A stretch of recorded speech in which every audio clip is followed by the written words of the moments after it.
D'accord. Donc on disait, là juste je relis la Gemara. Donc Darash Rava Maïdirti va Elech David va Ushmuel va Yeshub Benayot Barama Vechima Etzel Nayot Etzel Rama là Yeshub Barama. Donc ils étaient à l'endroit où vivait Shmuel. Veoskim Beno Yoshel Olam. Yefenov Mesos Kolaretz. On dit que le Beth Amikdash c'était la construction, la bâtisse qui était la beauté de Retzrel, la beauté du monde en réalité. No Yoshel Olam. Et Amré. Et donc, c'était quoi l'enjeu? C'était quoi la discussion plutôt?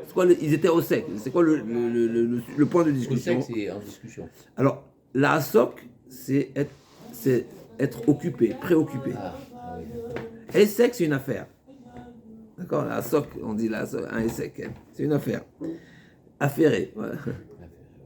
Donc, Amré Ktiv, Vekamta Ve'alite la Makom. Donc, incroyable. C'est marqué dans la Torah que le jour viendra où on aura le Beth Amikdash et la Torah nous dit, tu sais, aujourd'hui, tu n'es pas encore installé.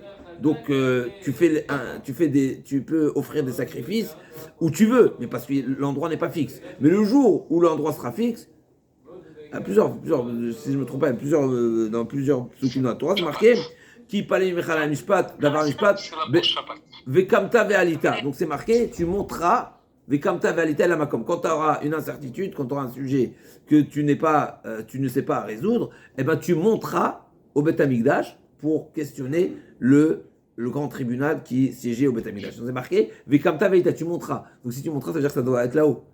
Donc il cherchait quel est le lieu le plus haut. Donc, Vekamta Valita la Makom, mais la Met, chez Beth Amikdash, Gavoa Mikol Eretz Israël. Donc, forcément, c'est que le lieu du Beth Amikdash, à nouveau, Mikol Eretz Israël, c'est-à-dire qu'on ne sait même pas où on est en Israël. Donc, on connaît les frontières d'Eretz Israël, et on ne sait pas où doit être le Beth Amikdash. C'est quelque chose d'extraordinaire. C'est marqué Vekamta Valita, l'endroit le plus haut. Alors, vous allez me dire, oui, a priori, Yerushalayim, c'est pas le plus haut en altitude. Non, c'est le nord. Le nord, il y a plus haut. On a des montagnes, des pics de 800 mètres ou 900 mètres, je ne sais pas exactement. Yerushalayim, il est. Si je ne me trompe pas, il est dans les 600. Si je ne me trompe pas, et je crois que le Hermon, il est dans les 800, ça vérifié. En tout cas, comme ça, j'ai en tête. En tout cas, donc, Menabel chez Beth Amikdash, Gavoa Mikol Eretz Israël, Eretz Israël et Gavoa Mikol Aratzot. Et donc, Lo Yadeh Durteecha. Donc, ils ne savaient pas précisément où est l'endroit du Beth Amikdash. Aïtou Sefer Yoshua.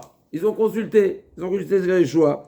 Et Bekoulou, ils ont constaté quoi? Des Bekoulou, chaque fois que, dans Sefer Yoshua, donc on voit que,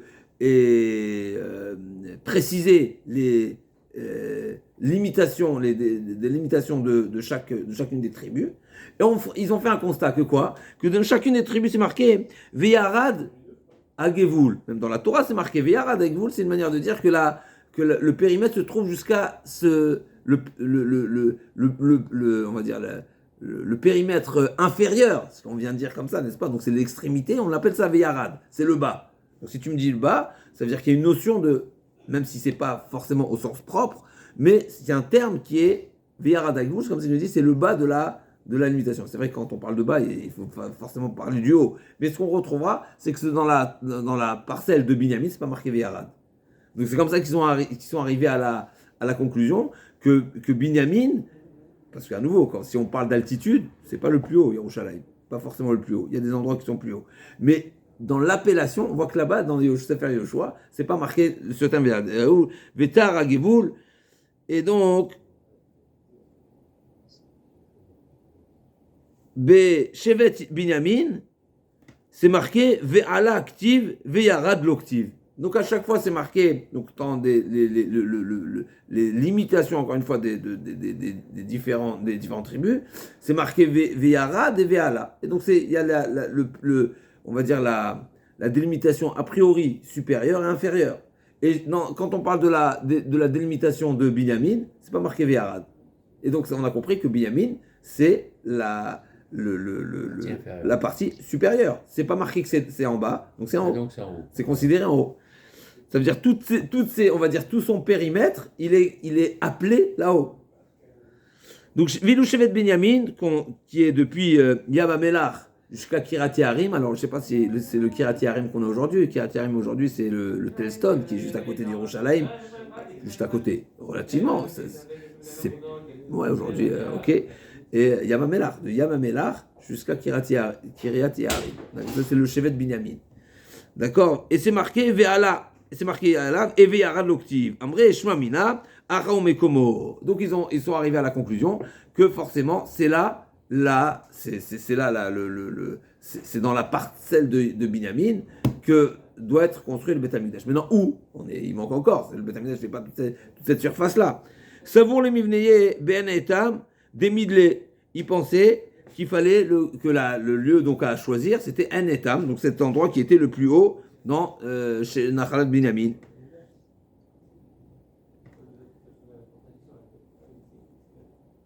Amré,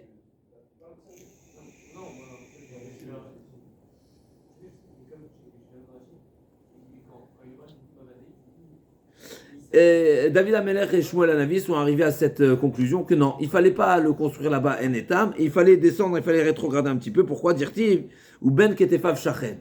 Donc ben ketefav shachen, c'est-à-dire que il y a, et ça répond un petit peu à cette question parce que je sais pas précisément c'est en étam, mais en étam donc c'était une source a priori. Et quand on dit en Lachon HaKodesh, quand on parle de la source de la source, on appelle Aen, comme l'œil. C'est le point de jaillissement de la source, a priori apparent. On n'a pas c'est l'œil de la source. Donc un état. C'est marrant qu'on dit ça. Quand il y a un cyclone, on dit l'œil. Donc ils ont dit même si c'est l'endroit le plus haut, mais c'est marqué également Ben Ketefav Shachen, comme si Kagesh Baruch Hu, il réside Ben Ketefav entre les épaules. Alors Mishuma, je ne sais pas si on fait allusion au cœur qui est plus bas que la hauteur des épaules, parce que si c'est la tête aussi, elle est entre les épaules. Mais elle est là-haut. Là, ils ont dit Ben Ketefav Shachen. Donc c'est le cou alors, entre les épaules, c'est le cou. Oui, mais le cou il est plus haut que les épaules. Là, ils sont partis descendre. Oui, il démarre aux épaules, mais si on parle de hauteur, c'est plus haut que le niveau des épaules. Alors que là, ils sont descendus. Ils ont dit on va pas aller à la surface la plus haute, on va descendre un petit peu. Et Veibet et Magmire Sanhedrin Bechelko de Yehuda, des Sanhedrin Bechelko de Yehuda, Shrina Bechelko de Binyamin, Vei Madlinanle Mitpelik Tuva.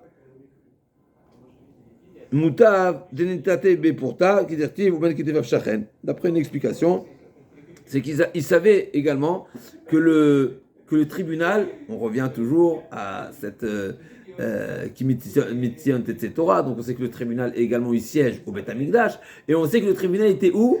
Dans la partie de Yehuda. Donc comme on a dit, le Misbéach jusqu'au Misbéach, c'est à Yehuda. Après, à partir du Misbéach, c'est à Binyamin. Et le Lishkat Hagazit, il était, on a dit, côté nord avant le Misbéach. C'était sur le côté avant le Misbéach, d'accord? Le côté nord. Je fais comme ça, mais en réalité, c'est de ce côté quand on a le Beth Amikdash comme ça. Et donc, c'est pour ça qu'ils sont descendus un petit peu pour ne pas qu'il y ait un grand écart entre le lieu où va siéger le Sanhedrin, et là, qui doit siéger dans la partie de Yehuda, et le Beth Amikdash qui est dans la partie de Binyamin. Et c'est à ce sujet que Doeg, on a vu dans Maseret Sanhedrin, que Doeg Adomi, il a rapporté des propos à Shaoul qui ont incité sa jalousie. Ben c'est sur ce point-là, ce sujet, même si dans la Gemara de Sanhedrin, on ne voit pas précisément quel était le point qui a mis en rage Shaoul, en jalousie Shaoul, même si, voilà, on ne peut pas parler de Shaoul, c'est Melech Israël, c'est le premier des rois, mais en tous les cas, ce qui est Doeg, c'est là qu'il a jalousé David Amelech. Pourquoi?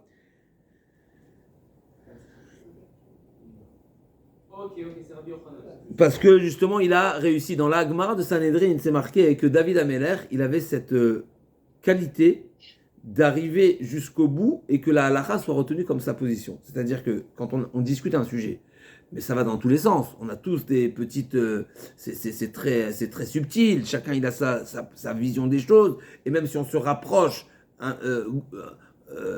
grossièrement, on va prendre tous une direction. Après, il y a toujours celui qui a le dernier mot.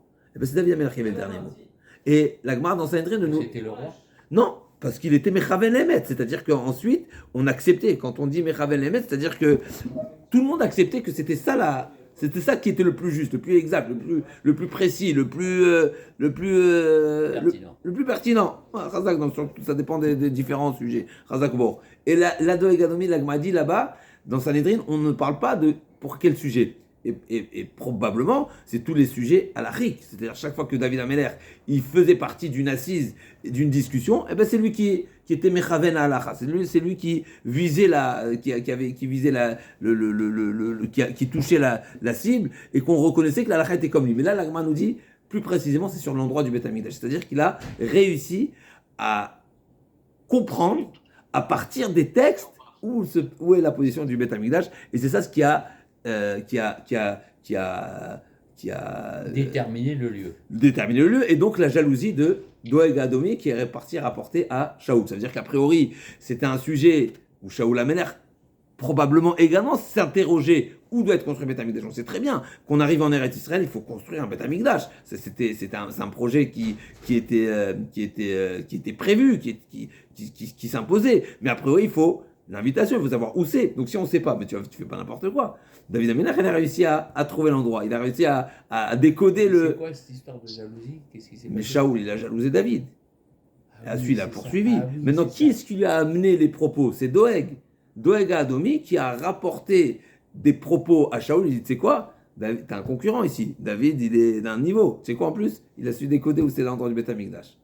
Et ça, c'est ce qu'il y a... Achalatni, c'est sur ça, qui kinat betecha achalatni. Ça, c'est le passage qui dit, si on traduit littéralement, qui kinat betecha, la jalousie de ta maison, achalatni. Elle m'a pas dévoré, elle m'a rongé. Elle m'a rongé. C'est pas là. On dit que la jalousie, ça ronge l'os. C'est marqué, c'est d'accord. Donc c'est à ce sujet-là. Donc David Aménach, il a réussi à comprendre, à décoder où est l'emplacement du Beth Amikdash. C'est ce qui a causé la jalousie de Shaoul, en tout cas de Doeg Adomi, qui a rapporté à Shaoul. La Gemara elle continue. Rtiv Zechor Hashem et David et Konunoto Hashem Nishbal Hashem Imavo Boel Betim Eten El Shenat Lena La Faïteluma Dem Samakom. Donc la Gemara dit Zechor. Donc dans le Télim c'est marqué Zechor Hashem et David. Souviens-toi de David et Konunoto qui a toutes ces souffrances. Hashem Nishbal Hashem, alors qu'il a juré. Il a juré à Hashem, c'est-à-dire qu'il s'est engagé à ne pas vivre dans son palais, Adem Sama comme Hashem. C'est ce que je trouve où c'est l'emplacement. Même si après, ensuite, Hashem lui a stoppé et l'a pas laissé poursuivre son projet de construire Beth Amikdash, mais il a fait les fondations, il a coulé les fondations, et on connaît cette histoire où quand il a creusé les fondations, il y a un rocher qui lui a dit arrête-toi ici, sinon je vais inonder le monde, et David Aménach, il n'a pas tenu compte, et bien effectivement il avait touché un lieu qui était à ne pas toucher, et quand il a retiré la pierre, il y a eu une inondation. Comment on a stoppé l'inondation? En jetant le nom d'Hachem qui était gravé sur un morceau d'argile. Et cet enseignement d'où David Aménach l'a eu, de Achitophel. Achitophel, il a dit, comme on a dit tout à l'heure, on a parlé de la sota, si déjà pour faire régner la paix dans un foyer, le bon Dieu il est d'accord d'inscrire son nom sur un parchemin et de l'effacer, de faire boire la femme, etc. À plus forte raison là que c'est le monde entier qui risque d'être inondé, qu'on a le droit de pratiquer de la même manière. En tous les cas, la Gemara dit donc imavo boel beti, imeten shenatena ila faitenuma dem sama comme la Shem. Écoutez ce qu'il dit David Aménach. David Aménach, tellement ça le préoccupait, deux choses terribles il a dit. D'abord, il a juré imavo boel beti, que je ne rentrerai pas chez moi. C'est-à-dire qu'il a considéré qu'Akadosh Baruch Hu, il n'a pas de résidence. Elle est où la résidence principale d'Akadosh Baruch Hu? Alors, Obséder, il y avait, mais ça restait une résidence pas secondaire dans le sens de secondaire, mais c'est qui était, qu'on appelle ça, provisoire. Shiloh. Elle était, oui, Shiloh, elle était encore, c'était à moitié, parce qu'on a dit qu'il y avait quand même un socle, il n'y avait pas de toit, donc c'était à moitié solide, c'était à moitié, en stable. Et donc, Imeten Shena Lena, il a failli nous. On sait qu'il y a David Améler, il dormait très peu, 60 respirations, comme le cheval, 60 respirations. Je ne sais pas ce que ça veut dire, mais Il se réveillait. il se réveillait. C'est pour ça que les Mefarshim, on a vu dans le Shiur Télim, un Chiddush magnifique. Vous savez combien de temps David Améler, il a vécu 140 ans. Il a vécu 2 fois 70. 70 jours, 70 nuits. Ouais. C'est les... Donc, Imavo Boel Beti, Meten Shenadenai, la Faitenuma, Adem Tsama comme l'Hachem, jusqu'à ce que je trouve où est l'endroit où Hachem doit, la résidence d'Hachem doit être construite. Ine Shemanu Befrata, Mitzvah Bisdeyar, Befrata, Ze Yoshua, Dekate, Mi Ephraim, Mitzvah Bisdeyar, Ze Binyamin, Dirti Binyamin, Ze Vitraf. Et donc, l'Agma a dit, c'est justement ce qu'ils ont, le lieu précisément du lieu où a été construit Beth Amikdash, Shemanoa be'Ephrata, Mitzvah Deyar. Elle a dit Ephrata, c'est quoi Ephrata? C'est Yehoshua qui vient de Shevet Ephraim. Pour Ephrata, Milachon Ephraim. Donc Ephrata, Ephraim. Et Mestanoua Besdeyar, c'est quoi Sdeyar? C'est le Binyamin qui est comparé au loup. Zevitraf, Mishuma, comme on voit les bêtes féroces en général, et en tout cas les bêtes sauvages, se trouvent dans les forêts. Après, vous allez me dire, c'est pas que dans les forêts, c'est dans des montagnes, c'est dans les. Mais en tous les cas, c'est comme ça qu'on a retrouvé, qu'on a décodé où devait être construit le Beth Amikdash. On se retrouve demain, Bezat Hashem, pour la suite. On va passer au Shlamim, Shalmei Tzibor. On est déjà, donc jusqu'à présent, on a parlé des Kodesh Kadashim, même si on n'a pas parlé de tous les Kodesh Kadashim.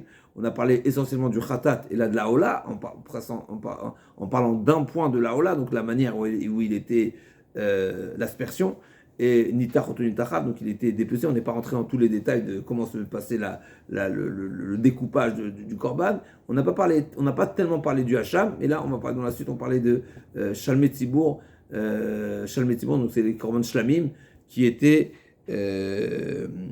et Shalmei Tzibor et le Hacham qui va suivre dans le. Il y avait trois chapitres, mais c'était les trois.